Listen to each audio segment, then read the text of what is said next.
अस्सलाम वालेकुम class. Today we have to discuss enzymes. हमने लास्ट टाइम एंजाइम्स में स्टडी किया था कि एंजाइम्स क्या होते हैं। हमने बात की थी ग्लोबुलर प्रोटीन्स होते हैं, ठीक है। इसके अलावा ये क्या करते हैं, कैटलिस्ट का काम करते हैं। क्यों? क्योंकि इन्होंने रिएक्शन को कंप्लीट कराना होता है, कैटालाइजिंग द रिएक्शन। तो इसके अलावा हम इसको और क्या कह सकते हैं, बायोलॉजिकल कैटलिस्ट का भी काम कह सकते हैं। उसके अलावा हमने कैटलिस्ट और एंजाइम में डिफरेंस पढ़ा था, ठीक है। उसके बाद हमने प्रॉपर्टीज़ की तरफ बात की थी कि एंजाइम्स की कौन कौन सी प्रॉपर्टीज़ हैं। सही है, पीएच है, टेम्परेचर है। हमने देखा था कि टेम्परेचर पे कितने टाइम पे एक्टिव होता है, 30 to 40 डिग्री सेंटीग्रेड पर एक्टिव होता है। 40 जैसे क्रॉस होता है वो इनएक्टिव हो जाता है और उसके बाद फिर वो डीएक्टिवेट होना स्टार्ट हो जाता है। अच्छा, आज जो हमने देखना है ना, आज हमने देखना है कि हमारे पास जो एंजाइम्स है ना, ब्रोमोलिन, इसको हमने देखना है कि ये क्या है। ये है प्रोटोलाइटिक एंजाइम। अच्छा, ये प्रोटोलाइटिक एंजाइम किस तरीके से है, इसको हम देख लेते हैं। क्योंकि इसमें ना ब्रेक डाउन हो रही है दो चीज़ों की, प्रोटीन्स की ब्रेक डाउन हो रही है, ठीक है, और किसकी हो रही है, अमाइनो एसिड्स की। दो चीज़ों की ब्रेक डाउन हो रही है, प्रोटीन्स की और अमाइनो एसिड की। इन दो चीज़ों की ब्रेक डाउन हो रही है। इसके अलावा इसको हम क्या कह सकते हैं, मिल्क क्लॉटिंग एंजाइम भी है, ठीक हो गया। क्योंकि जो भी क्लॉट वगैरह बन रहे होते हैं उसमें भी वर्किंग कर रहा होता है एंजाइम के, डेफिनेट सी बात है, बहुत से वर्किंग है। अच्छा, अब हम ये देखेंगे कि जो ब्रोमोलिन है हमारे पास, ये वाला, ये हमारे पास कहाँ से आ रहा है, इसके क्या यूजेस हैं, ठीक है। सबसे पहले तो ये हमारे पास जूसेस और स्टेम है अनानास से। अनानास का आप लोगों को पता ही होगा, हम पाइनएप्पल को कहते हैं। इसका बोटेनिकल नेम है अनानास कोमोसस, ठीक हो गया। इसमें से हम जूस में से निकाल सकते हैं, उसकी स्टेम में से हम यूज़ कर सकते हैं, ठीक है। अच्छा, इसकी फैमिली क्या है, ब्रोमिलिएसी। नाम ब्रोमोलिन है तो फैमिली ब्रोमिलिएसी है, ये याद करने में आसानी होगी, ठीक है। इसके अलावा हमने जो इसमें याद करना होता है ना, वो है 2800 मिलीमोल।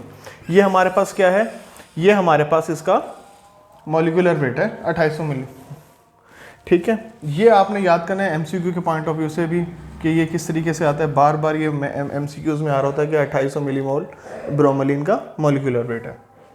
अच्छा, नेक्स्ट हमारे पास देखें, अब आपको याद होगा पाइनएप्पल का लाइट येलो सा कलर होता है। तो ये जो ब्रोमोलिन है जो हमें स्टेम या जूस से मिल रहा है अनानास से, तो इसका भी कौन सा कलर है, लाइट येलो कलर है।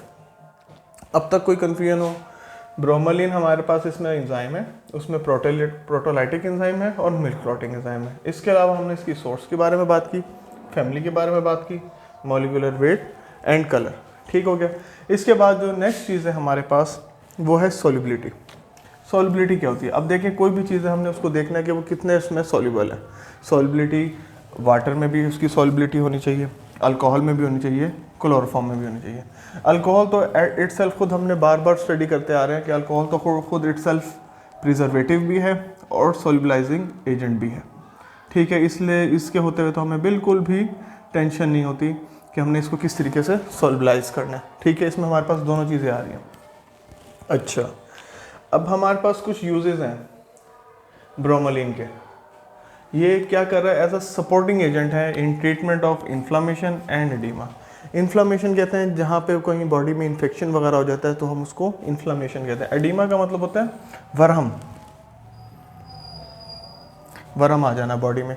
मोस्टली हमारे पास कहाँ पे वरम आता है, पैरों में, एड़ियों में, ठीक है। ये क्या होता है, मतलब हम सबसे पहले टेस्ट कौन सा चेक कराते हैं, प्रोटीन का टेस्ट करा लेते हैं। हम देखते हैं कि भाई ये वरम वगैरह क्यों आ रहा है, ठीक है। कोलेस्ट्रॉल का चेक होता है। तो ये सारी चीज़ें किस में आ जाती हैं हमारे पास, इसमें supporting agent of inflammation and oedema, ठीक है। यानी कि ये इन दोनों की ट्रीटमेंट में वर्किंग कर रहे हैं। इसके अलावा ये हमारे पास जो ब्रोमोलिन है ना, वो लेदर इंडस्ट्री में भी यूज़ हो रहा है।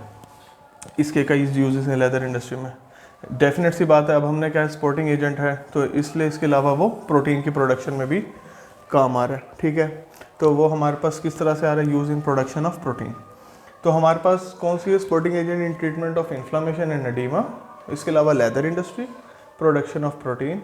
अच्छा, इसके अलावा जो इसका सबसे इफेक्टिव यूज़ है ना, टेंडराइज द मीट। हम जब भी गोश्त वगैरह बनाते हैं ना, उसके लिए भी हम प्रोटीन का यूज़ करते हैं, ब्रोमोलिन का यूज़ करते हैं ताकि हम अपने गोश्त को गला सकें। टेंडराइज का मतलब होता है गलाना। तो हम इसके अलावा इसको भी यूज़ कर सकते हैं कि as effective agent in treatment of to tenderize the meat. तो ये था हमारा आज का टॉपिक ब्रोमोलिन, उसके source, family, molecular weight, colour, उसके बाद सॉल्युबिलिटी, यूजेस कि हमने किस तरीके से उसको यूज़ किया, इन्फ्लामेशन एंड एडीमा है, लेदर इंडस्ट्री है, इसके अलावा प्रोडक्शन ऑफ प्रोटीन है, और लास्ट नंबर पर हमारे पास क्या है, टेंडराइज द मीट। तो आज के लिए हमारे पास जो टॉपिक था वो ब्रोमोलिन था, इसको हमने डिटेल में स्टडी कर लिए। आपको MCQs पॉइंट ऑफ व्यू से भी मैंने बता दिया है कि सॉल्युबिलिटी है, अल्कोहल, वाटर, क्लोरोफॉर्म, एक ये MCQ बन सकता है, एक इसके अलावा इसमें फैमिली का और मॉलिक्यूलर वेट का। ठीक है, थैंक यू।